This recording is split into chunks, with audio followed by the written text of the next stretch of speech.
My question about the Mercosur trade. I mean, maybe you manage it to vote about it tomorrow, but it will be against France, economically number 2 in the EU. So what does that mean for other trade agreements, maybe, for example, with Australia?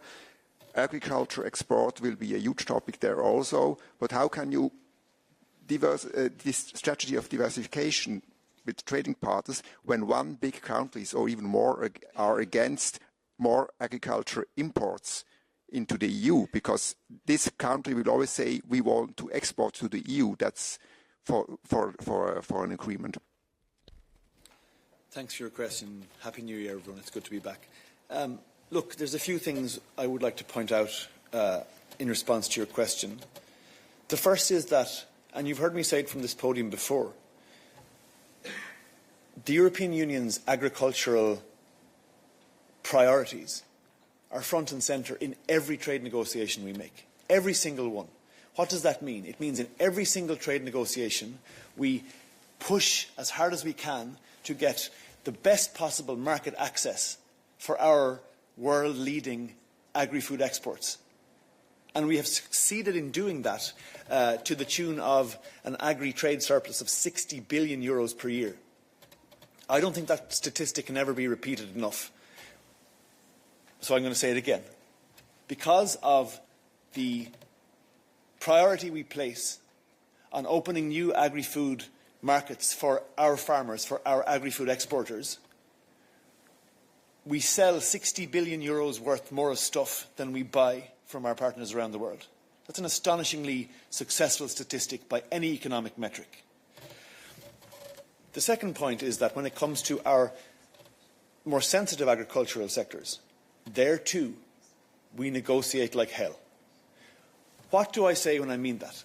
I mean that we make sure that every possible protection is built in to the agreements so that in the event that there is any type of harmful surge in imports in those sensitive sectors, or we can see that there is some economic damage being done to our farmers and our agribusiness operators, then those safeguards click in to protect them. As well as that, we have a vast agricultural reserve, which we have proposed to radically increase in size in our next budget, that is there as an insurance policy for our farmers in the worst-case scenarios. Now let's talk about Mercosur. You're referring to a potential discussion among member states. That's for member states to decide on, and we look forward to them doing so at a time of their choosing. But let's think about the process for EU trade deals. In each EU trade deal, the member states give the Commission a mandate to negotiate on behalf of the citizens, on behalf of the member states.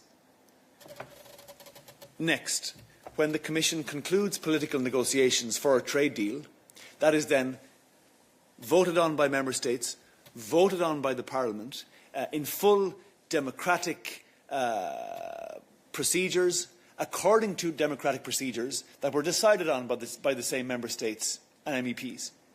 So you're saying to me, what does it mean if one or more member states are opposed to a trade agreement? It means that one or more member states is opposed to a trade agreement. But the democratic procedure to move a trade, to agree or not agree on a trade agreement was decided on by our member states, by our European Parliament. So it's democracy in action is the short answer to your question. We've made the case for the Mercosur agreement here, including from this podium many times. We believe it's an essential deal economically, politically, strategically, diplomatically for the European Union. And we believe that with the additional safeguards and protections we've put in place over the past 12 months, in particular to reassure our farming and agri-food constituencies that we now have a deal on the table that can be supported in full confidence by all our member states and by all our economic constituencies.